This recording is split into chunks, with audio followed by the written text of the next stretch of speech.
What's going on, guys? Welcome back to another breakdown. We got a BV passage. I am excited. Let's do this. All right, I'm going to show you guys exactly how to read the passage, how to answer the questions, how to answer these questions and get them all right 99% of the time.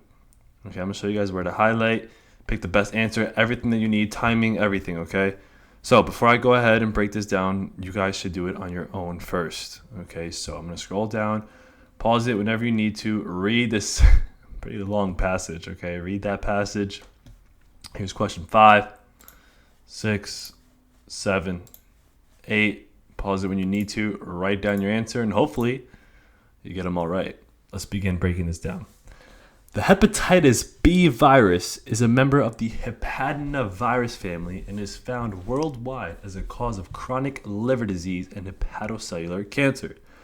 The fully infectious virus, also referred to as the Dane particle, okay, I'm highlighting things that I did not know before, and I'm highlighting things to make a mental note in my head to say, hey, remember this, okay? That's what we do. When you highlight something, you zone in on it, all right? And zoning in is going to make you remember it, of course. So, the infectious virus, also referred to as the Dane particle, has a partially double-stranded DNA genome attached at one end to a viral polymerase. It is contained in an icosahedral nucleocapsid core tucked in an outer lipid envelope containing multiple membrane surface proteins. Okay, do I know what the icosahedral nucleocapsid core is? I do not know what that is, so I'm going to highlight it. And it's okay if I don't know what it is. Let's keep going. It's not going to trip me up. This is literally a word to try to trip you up. You have to recognize these and do not get tripped up. All right. The virion carries 4 genes denoted by C, X, P, and S. Gene C encodes the core protein used to form the viral structure. Okay, so gene C encodes protein used to form viral structure. Okay, I would write this down in my shitty dry erase paper they give you during the MCAT, all right? I would write that down. Gene C equals viral structure. Gene P encodes the polymerase. I would write down also P equals polymerase. S encodes the surface antigen, which is used to recognize and enter liver cells. S is the most important one, all right? If a virus cannot get recognized, or if a virus cannot enter a host cell, it's not going to be effective. Doesn't matter. The virus is done. It's not going to go ahead and be infectious. All right. The main thing a virus needs is to be recognized and enter host cells through binding of its surface antigen. Okay. So it has 3 in-frame start codons referred to as pre-S1, pre-S2, and S. Okay. So these are the start codons. Gene X has an unknown function. Presence of the surface antigen indicates that an individual is capable of transmitting the disease. All right, surface antigen indicates that you can transmit the disease. The immune response to HBV is complex and can cause confusion for the clinician. Upon viral entry to the body by blood or mucosal contact, the first antigen is recognized is the surface antigen HBsAg. Okay, so first antigen recognized, HBsAg, which can trigger a humoral response. Production of anti-SAG. All right, so you write this on your paper, on your dry erase paper they give you. Okay, I'll write it here on the whiteboard. All right, just so I can make a mental note in my head because there are a lot of details in this passage. Okay, so I'm gonna write first. The first one is HBsAg. HBsAg. Okay, that's it. That's all you gotta write. And then that's gonna produce anti-SAG. All right, I don't have to write this down because it's just anti-SAG. All right. As hepatocyte infection occurs, viral replication leads to the eventual production of the corresponding antibody. Okay, anti-core. So progression, I'm gonna write progress. As it progresses, we get the core antibody. All right, it's an A. IgM is the first transient antibody replaced by IgG for lasting defense, as in long-term exposure or vaccination. All right, long-term exposure, we have IgG, it replaces IgM. I'm not going to write this down because I remember this from my immunology class. All right, you should know IgMs and IgGs. A third antigen, referred to as the E antigen, is a splice variant of the core antigen. It serves as a marker of active replication and infectivity, and like other antigens, provokes a humoral response.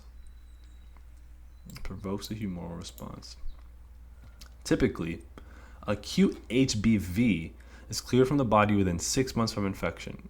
As a defense to host immunity, hepatitis B produces non-infectious spherical and filamentous bodies lacking core and genetic components. Okay, this is what hepatitis B does after it is cleared from the body. Okay, for host immunity. They are composed only of lipid and protein and mimic the outermost layer of the Dane particle. Remember what the Dane particle was? That's another name for HBV. Remember we highlighted it? Okay. These are produced in excess and can reach concentrations of up to 10 to 13 particles per milliliter, which is far in excess of corresponding antibody concentrations. Wow. In long-term HBV infection, all right, so now we're going to the long-term, failure of an effective humoral response against HBsAg results in ongoing, often asymptomatic infection. However, these individuals remain capable of transmitting the disease and are known as chronic carriers. So I'm going to write in my dry erase marker, long-term infection equals what? Failure of an effective humoral response against HBsAg. So I'll put this, long-term infection equals fail HBsAg. So I know now when I look at it, hey, the long-term infection is because we fail to produce an antibody against HBsAg. Okay. An interesting phenomenon occurs with the related negative RNA virus hepatitis D. It is missing the HBV equivalent of gene S. By itself, HDV is harmless, but when paired with HBV, sharing of the surface antigen occurs, and a superinfection results with much more extensive disease than with HBV alone. So I'm only going to highlight this. That's all I need to know. HDV is harmless, but when paired, it's pretty infectious. It's super infection. And it gives a figure. We don't need to look at this figure only when the question asks for it, okay? We don't want to waste our time trying to analyze that figure. Let's go. Question 5. Let's do this, all right? Quick to the question. Let's go. If a filamentous body were isolated from an infected individual and injected into an unaffected, healthy individual, what antibodies would be formed? Okay?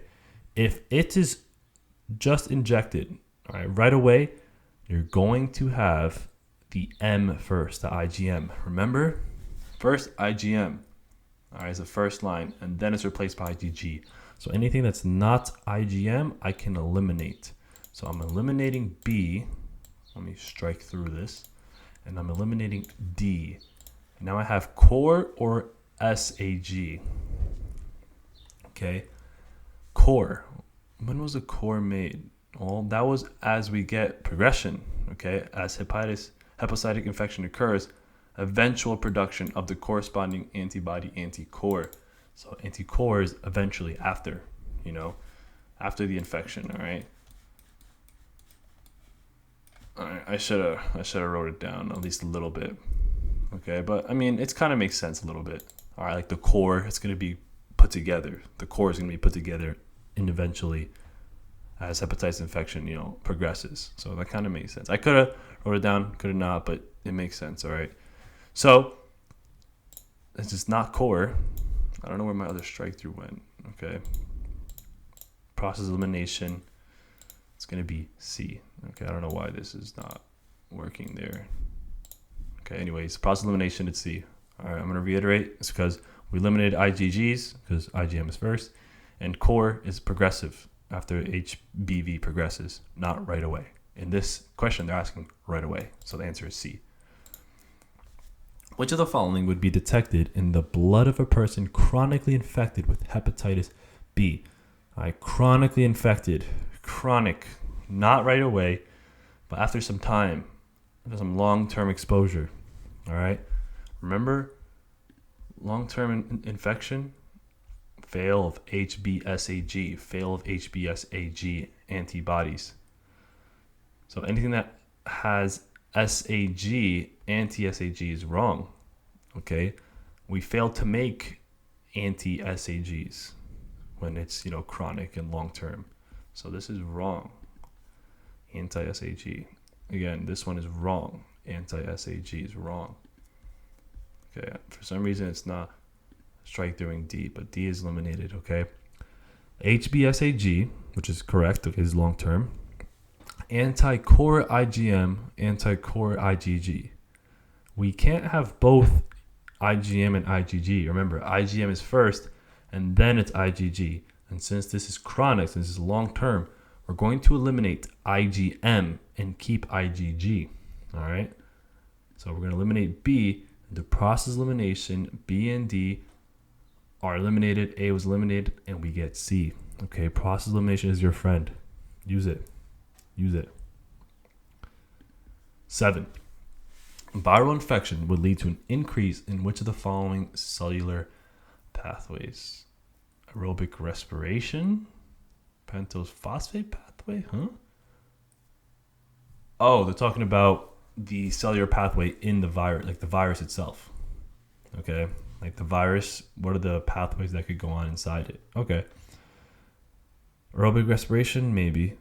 Pentose phosphate pathway, of course. Yes, you're going to have this, okay? If you're a virus, you're replicating, you're making nucleotides. How do we make nucleotides? We do it through the pentose phosphate pathway, okay? Those help us make the ribose sugars.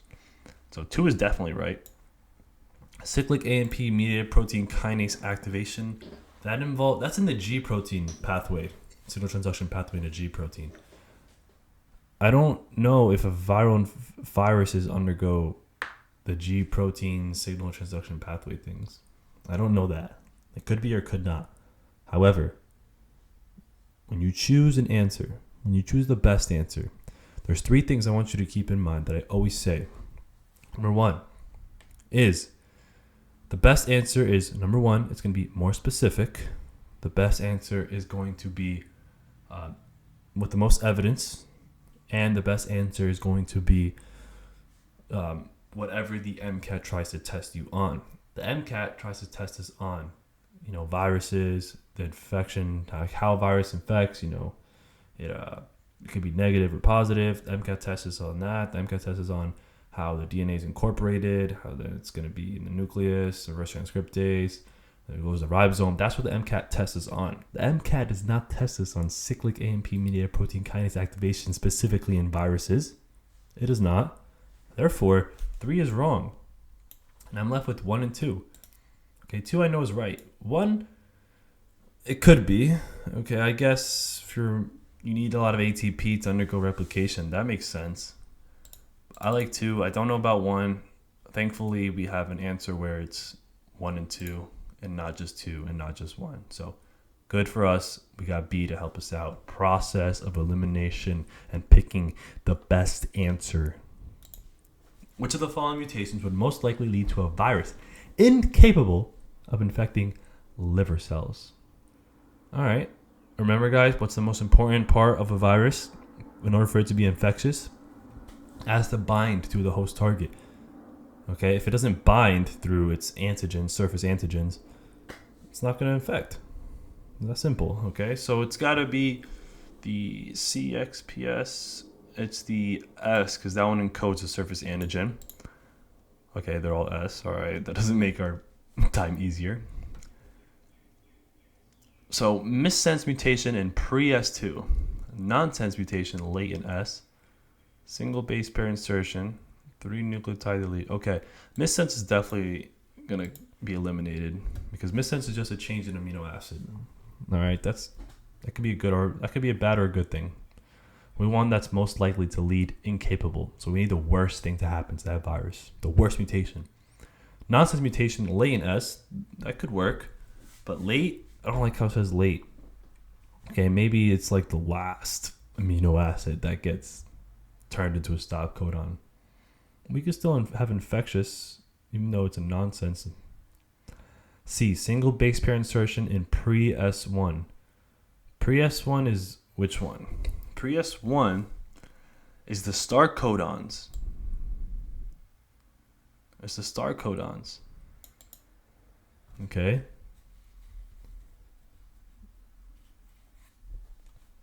That's going to be pretty bad.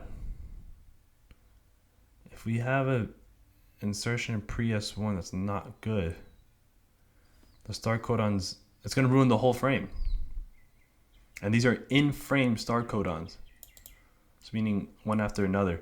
If we have an insertion of base pair in pre-S1, that's going to ruin pre-S1 and ruin pre-S2 and S. C is that's a good answer. It's going to ruin everything. This one I can eliminate. All right.